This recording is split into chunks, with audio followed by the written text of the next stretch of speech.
The Gunblade has been one of the best weapon concepts in Final Fantasy history for decades. A weapon capable of high octane damage, wielded by the elite. Cypher, Squall, Laguna, that one time he became a movie star, don't ask me, Final Fantasy VIII took a weird turn after the first disc. And finally, the Gunbreakers, whose ranks you are looking to join. And with this guide I am going to help you rough divide that faded circle. What the f does that mean? And become the best pound for pound tank in the entire game. Probably. Now before we start, don't forget to like, share, subscribe, hit the bell thingy, and follow and host me on the Twitch and Twitters for fun moments like this. Oh, cat, Ginge.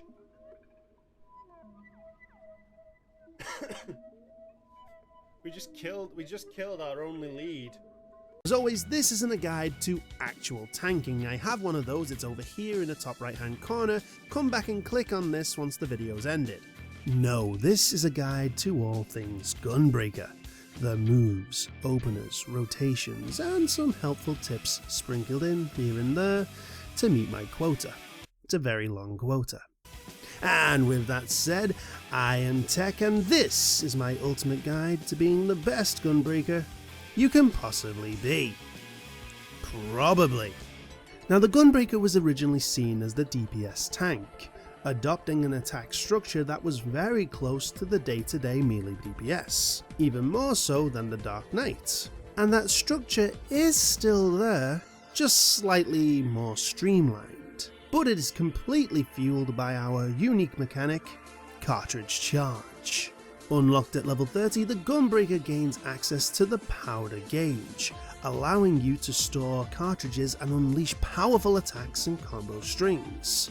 By default you can store up to 2 cartridges, but you'll be able to store more by end game.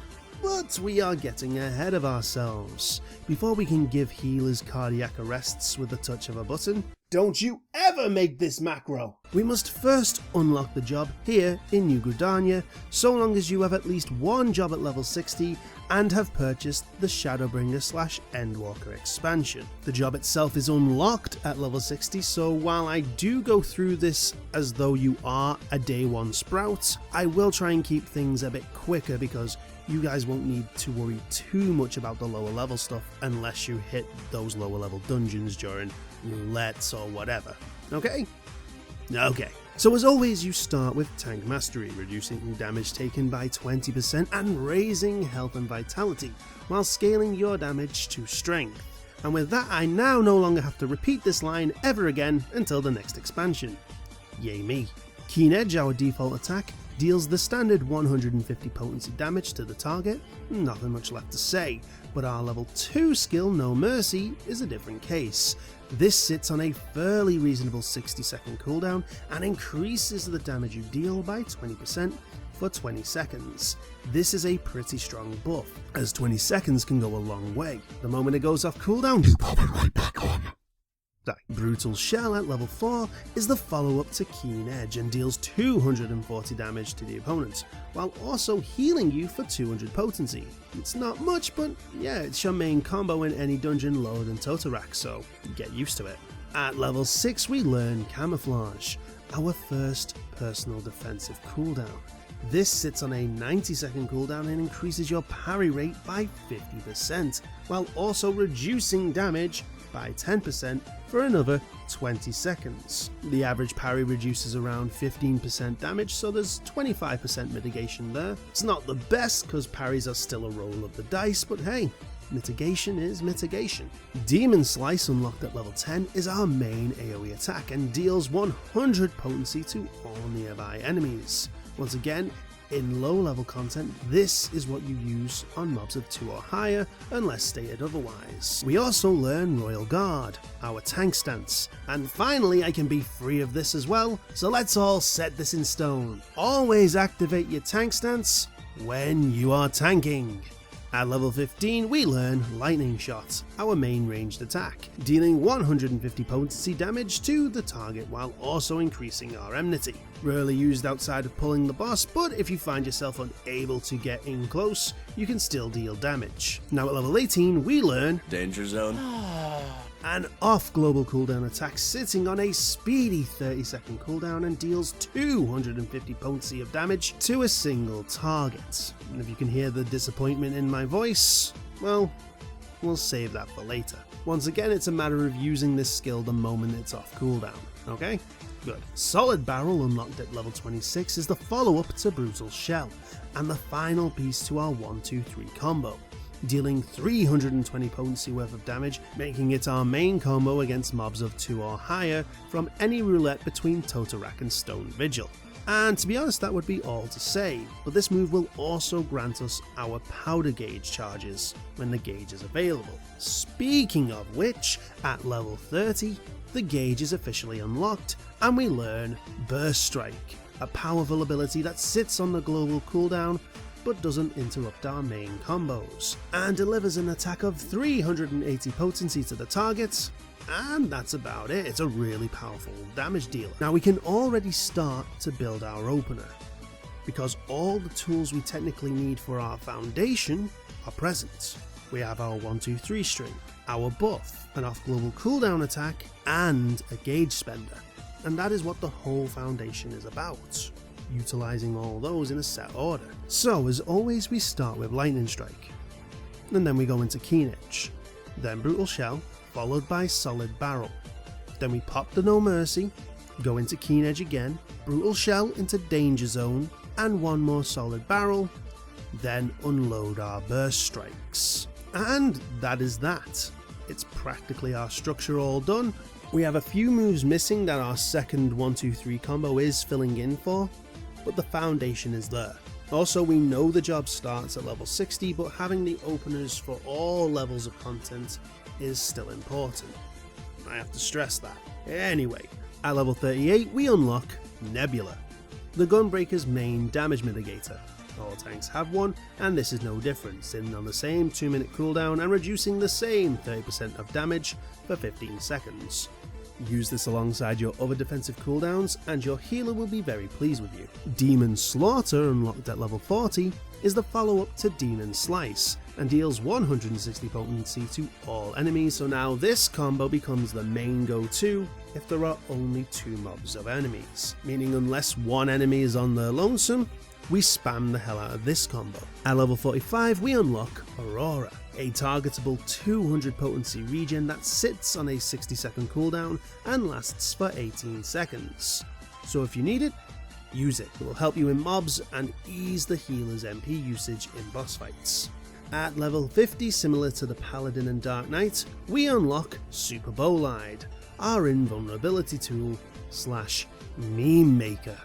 This sits on a painfully long when you don't have it, 360-second cooldown, and makes you invulnerable to most attacks for 10 seconds, just like the Paladin's Hallowed Ground. However, this is the Monkey's Paw version of Hallowed Ground, as this move forces the Gunbreaker's HP to drop down to 1.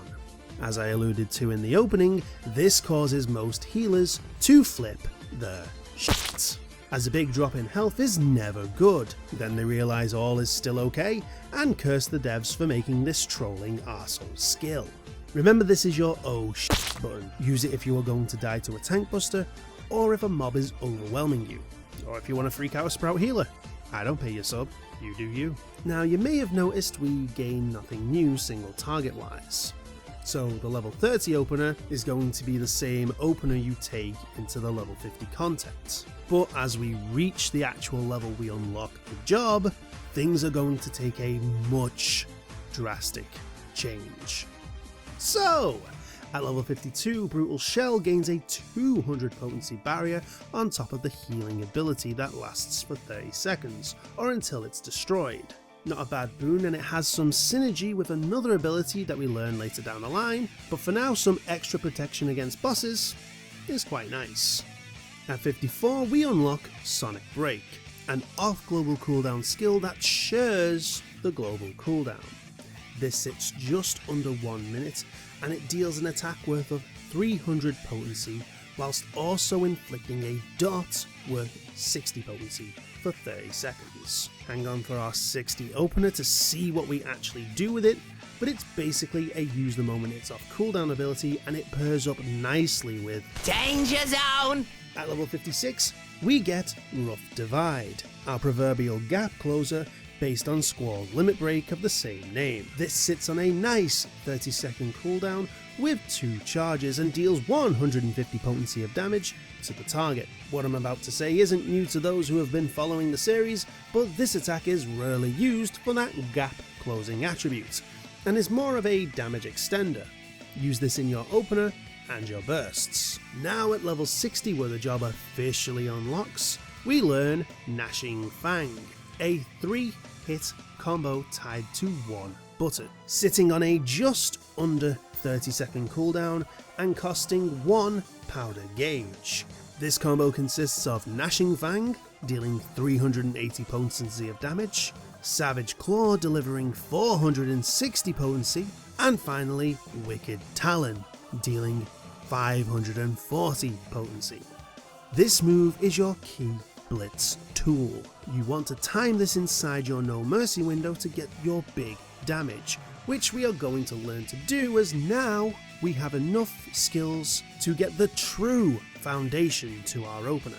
So as always, we start with Lightning Strike, then we go into Keen Edge, then Brutal Shell, and now Solid Barrel. Pop No Mercy for the blitz of Gnashing Fang, Sonic Break into Danger Zone, Savage Claw, Wicked Talon, Keen Edge again into Rough Divide 1, Brutal Shell into Rough Divide 2, Solid Barrel, and finally Burst Strike. Then we just build up our charges until the next quick blitz, making sure we have Keen Edge pre-buffered before we go back into Gnashing Fang. And that is genuinely our whole structure. We really don't deviate from here. Everything we get later levels will just naturally slot in. But the initial tempo, that rhythm, comes from this opener.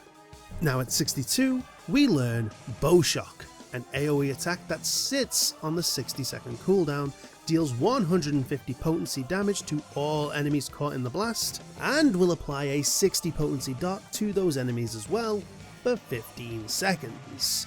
Just like the Paladin, this move can be used in both AoE and single targets, and because of the off-global cooldown, this slots nicely into a double weave from Sonic Break.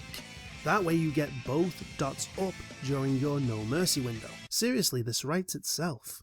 Heart of Light, learned at 64, is our party-wide mitigation tool, sitting on a 90-second cooldown.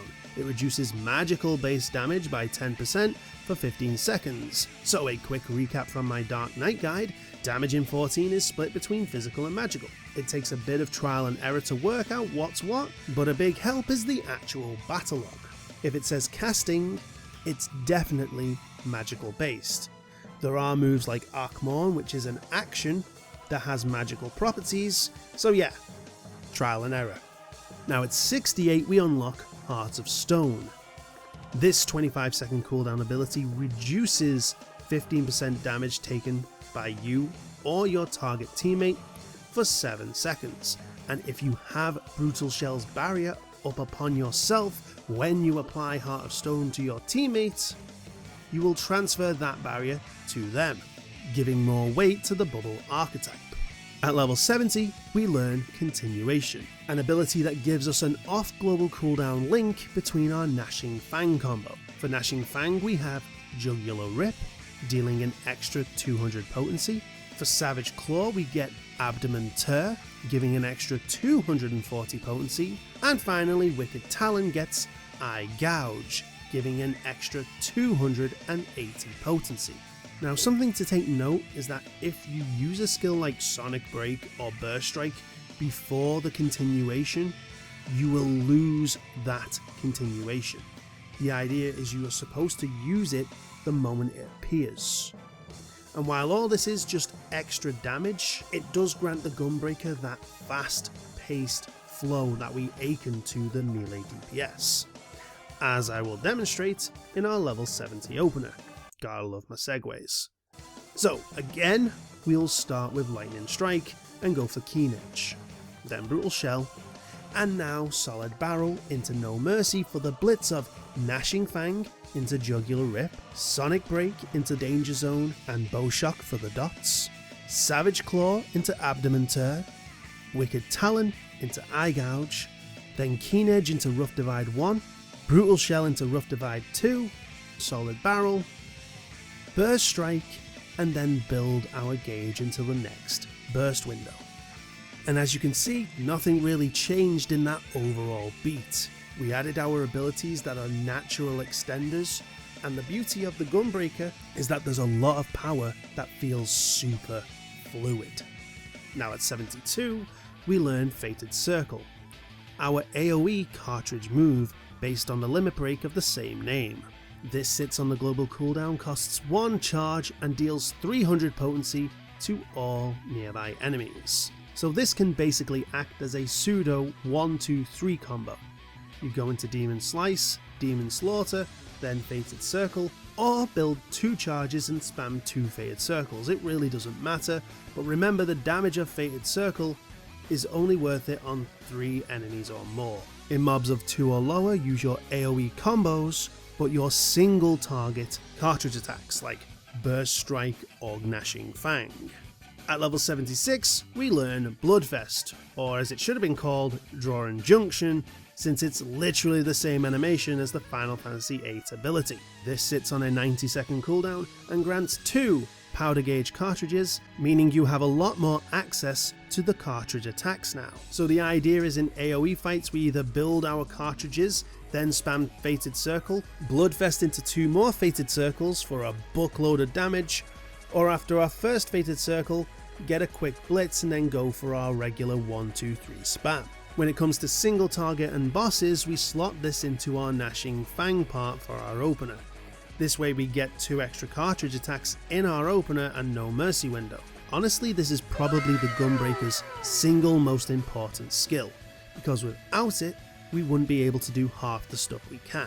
At level 80, the Kenny Loggins and Archer fans all cry out in pain as Danger Zone upgrades to our next Final Fantasy VIII callback, Blasting Zone, via the Danger Zone Mastery. This deals a 720 potency attack to 1 enemy, spitting in the face of the actual Blasting Zone, which hit multiple enemies.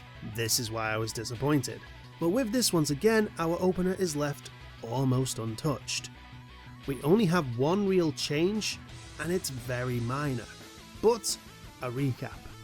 Let's start as always with Lightning Strike.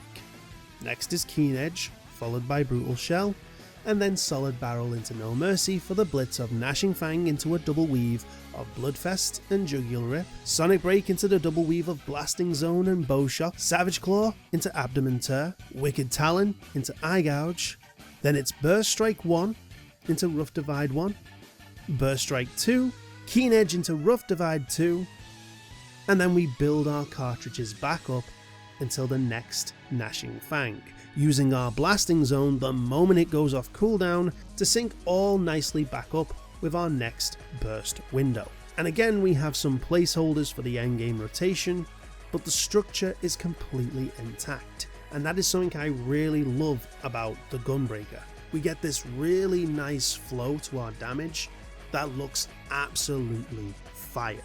Now at 82, the Heart of Stone mastery trait upgrades Heart of Stone to the vastly superior Heart of Corrundrum, increasing the initial mitigation timer to 8 seconds and granting the new effects Clarity of Corrundrum, an extra 15% mitigation on top for 4 seconds, so 30% over half the initial's duration, and Catharsis of Corrundrum, an effect that lasts for 20 seconds and either upon the timer running out or the target going below 50% health will slap a 900 potency cure onto said target. Like I said in my Dark Knight video, this is what I wish the Blackest Night could have been. It negates, it heals, and if you're an off tank you can apply a barrier onto someone else.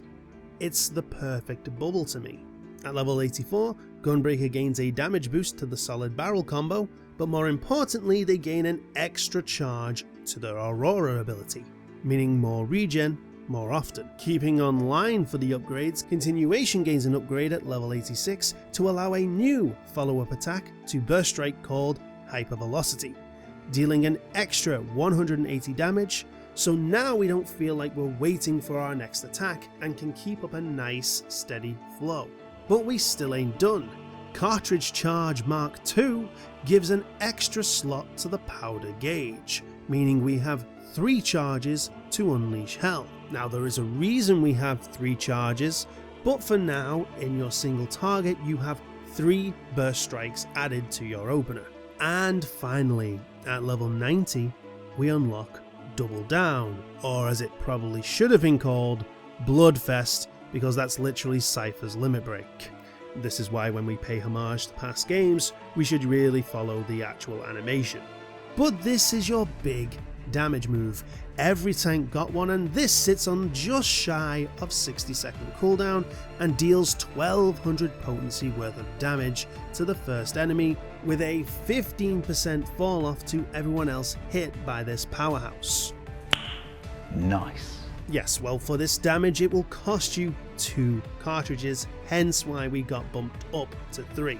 This gives our wall-to-walls some substance, but also it doesn't change much in our opener. In fact, it probably resyncs our opener back up quite nicely, ditching that extra burst strike we introduced a few levels ago. But let's put everything we've learned together as we reach our final opener. So as always, we start with Lightning Strike, going for Keen Edge and now Brutal Shell.